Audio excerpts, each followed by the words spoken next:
Bom dia a todos.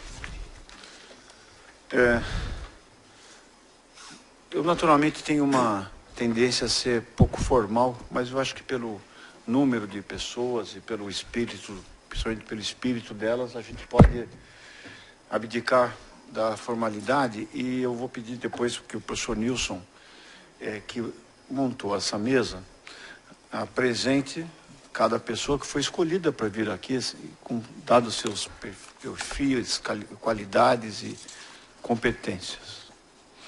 Só vou contar um pouquinho por que isso está acontecendo no IA e quem foram os responsáveis para que esse conjunto de reuniões, que eu reputo como a mais nobre de todas do que o Instituto de Estudos Avançados participa, que é o grupo de educação, se eu tivesse que escolher uma coisa só para que o Instituto desenvolvesse e incubasse, seria essa. Bom, quando eu e o professor Ari Plonsky, respectivamente um médico e um engenheiro, assumimos a direção do IA, nós resolvemos elencar, nós temos vários grupos de pesquisa. Aqueles que não conhecem o IA, eu posso garantir que ele é um oásis dentro da estrutura universitária, porque ele não tem muito das amarras burocráticas que uma universidade possui. Nós podemos montar grupos de estudo em uma semana e desmontá-los, e inclusive colocar pessoas que nem título universitário possuam para fazer parte dos grupos de pesquisa. Então, por ele ser muito flexível, ele é uma boa incubadora, porque daí você gasta energia suficiente para saber se o conceito deu certo, e uma vez que ele é consolidado, daí ele sai e vai se constituir no instituto, uma unidade com formalismo universitário adequado. A gente elencou, então, quando nós assumimos, numa estrutura que eu nem conhecia direito a forma, e me espantei, não só com a qualidade dos grupos de pesquisa, mas com as facilidades que tinham, e com o corpo de funcionários que possuem, né? Isso me deu um certo pavor, porque se não desse certo, eu não tinha ninguém para culpar, e teria que assumir minhas próprias limitações, que eu já reconheço que não são poucas. Então, ser diretor do IA é um exercício de humildade, porque você vai ver constantemente entrar pela sua porta pessoas muito melhores que você. E a pergunta é o que eu posso fazer para que essas pessoas possam, num ambiente mais flexível, produzir o máximo e darem o melhor de si. Nós elegemos, então, educação, sem eu conhecer nada de educação. Eu dou aula numa faculdade de medicina, né, onde os alunos nasceram com APGAR 10, foram tirando 10 a vida inteira e aprendem independentemente dos professores. Então, não entendo nada de educação. Cidades, que eu entendo um pouco, sistemas complexos aplicados às cidades, e também procuramos estudar um pouquinho sobre formação de lideranças políticas, que é o que está dando mais trabalho. Incubar uma Kennedy School, onde a gente prepare poucas pessoas, mas durante um ano, para aprender, digamos, uma política, mas com verniz de conhecimento. Como é que você usa o melhor conhecimento para tomar decisões em busca e principalmente descobrir os vínculos ocultos entre políticas, como, por exemplo, mobilidade se relaciona com saúde, como uso e ocupação do solo se reúne com clima, ou como você vai discutir água, você tem várias opções legítimas por grupos, mas como é que você toma a decisão numa sociedade onde o consenso e o entendimento são impossíveis, porque tem grupos que se conflitam legitimamente. A educação foi a que mais demorou para sair, mas a que está produzindo resultados melhores e mais auspiciosos, e para isso a gente contou com a ajuda do professor Nilson. Quer dizer, já que a gente não entende nada de educação, vamos procurar quem entende, né? E a primeira tema foi o papel do professor. O segundo é o que é uma boa escola. Qual que é a vantagem de definir uma boa escola? É fazer uma avaliação consequente, porque o que não falta na educação são avaliações. Se tem uma coisa que o professor sabe fazer, é dar prova, e nem sempre essas provas avaliam o aprendizado ou o conhecimento. Tanto que todo o nosso sistema educacional hoje, na minha opinião, não educa ninguém, ele simplesmente prepara para fazer uma prova, né? E assim tem sido, né?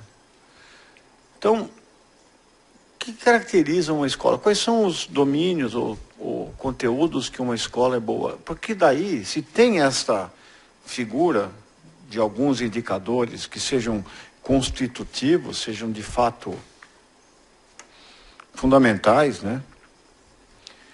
Você pode procurar essas boas experiências, identificá-las através dos mecanismos de busca que temos, e você vai descobrir escolas que, apesar de toda a situação, funcionam. O que essas escolas têm? Nisso, minha formação de médico me ajuda a perceber, porque quando a gente tem um caso, no nosso caso não é a virtude, mas a doença.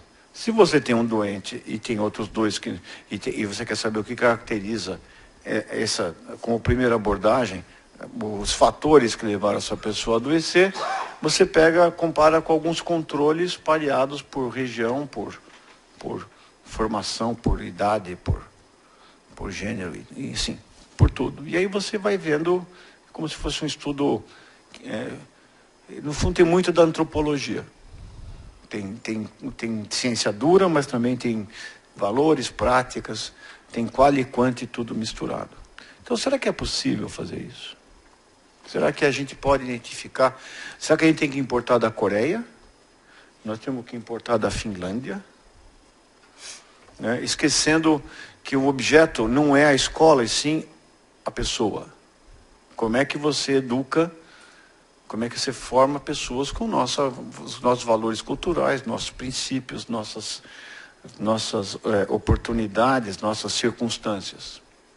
E é isso que trata hoje. O que caracteriza uma boa escola. Depois nós vamos discutir currículo, né, professor? Sim. Algumas tecnologias depois aplicadas, as tecnologias eletrônicas. E o que a gente vai fazer com isso? Seguramente, aí tem uma parte boa. Eu falei que tem muitos defeitos, mas uma delas é que, se Deus não me deu o dom da inteligência, me concedeu o da operosidade.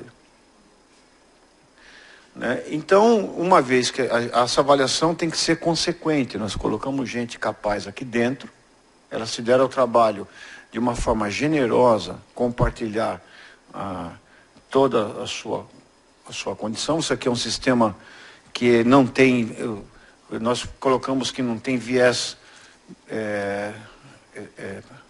digamos, a princípio de pedagogias, ou de tipos, ou de modelos políticos, mas nós vamos ter que propor, correr atrás, fazer estudos de intervenção, ver se funciona, e aí administrar essa terapêutica onde for possível.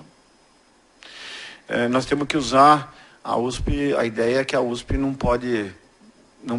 deve, e não tem nem o direito de ficar indiferente à questão da educação no Brasil. Aliás, não é a USP.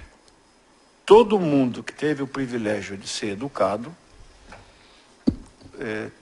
tem como missão a pegar talvez o maior nó do Brasil, e tentar melhorar. Existe uma santa, Nossa Senhora Desatadora de Nós, mas ela deve estar preocupada com vários nós. Então depende somente de nós, no sentido do coletivo, do pronome nós. Então, que esses nós aqui, saibamos desatar os nós da educação. Não podemos ficar enclausurados numa concha como a nós, né? Temos que abrir essa nós e vamos ver se a gente sai. Da nossa parte, eu me proponho a dedicar o melhor das minhas forças, de todo o Instituto, e usar as articulações que a USP tem, para levar esse debate, que é político, mas não partidário, para todas as esferas que forem possíveis, inclusive a sociedade civil, informar a sociedade civil sobre o que foi discutido aqui, para a gente tentar fazer um Brasil que talvez a maior parte de nós não vá ver. Mas talvez a próxima geração possa ter algum indicador melhor. Eu estou um pouco até... Eu não tenho como agradecer a presença de todos, o papel do Nilson, de todos que constituem o grupo de educação, que tem se reunido regularmente. Muitos estão aqui. E dizer que eu me orgulho como diretor circunstancial do Instituto, como professor da USP, como cidadão brasileiro, de que a gente não tenha perdido a esperança. Toda vez que eu vejo a avaliação da educação brasileira, como publicada na mídia, eu sinto que tem que pôr fluoxetina na cantareira, porque é absolutamente catastrófico. E não é bem assim. Então, esse é o desafio, essa é a aventura, esse é o risco. E acho que cada um está saindo da zona de conforto, porque o mais cômodo é falar, não tem jeito mesmo, enquanto esse pessoal estiver aí, não vai ter jeito, só que esse pessoal vai estar aí enquanto a gente não resolveu o problema aqui. Desculpa eu falar demais, Nilson, mas é que eu estava... Eu sonhei com esse evento hoje. Eu não quero fazer também psicoterapia acadêmica, mas eu sonhei com esse evento. A minha psique não ficou indiferente a essa possibilidade. E eu me sinto, e acho que o IEA se sente muito rico, né, com a presença, com essa afluência de pessoas e principalmente de sonhos, de princípios. É tão raro, né? A gente vir aqui, muitos de nós aqui já de cabelo branco, e acreditando, né? Bom, enquanto existir isso, a gente vai ter esperança.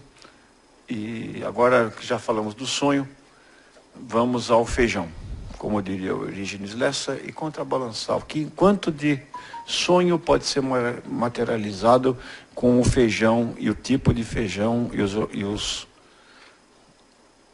utensílios que dispomos. Muito obrigado.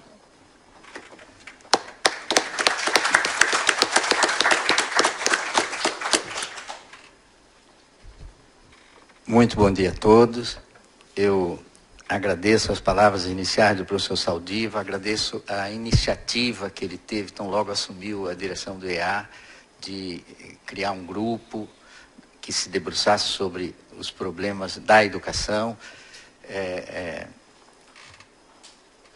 Os membros do grupo que ele criou, e a iniciativa dele e do professor Ari, no final do primeiro semestre desse ano, início do segundo,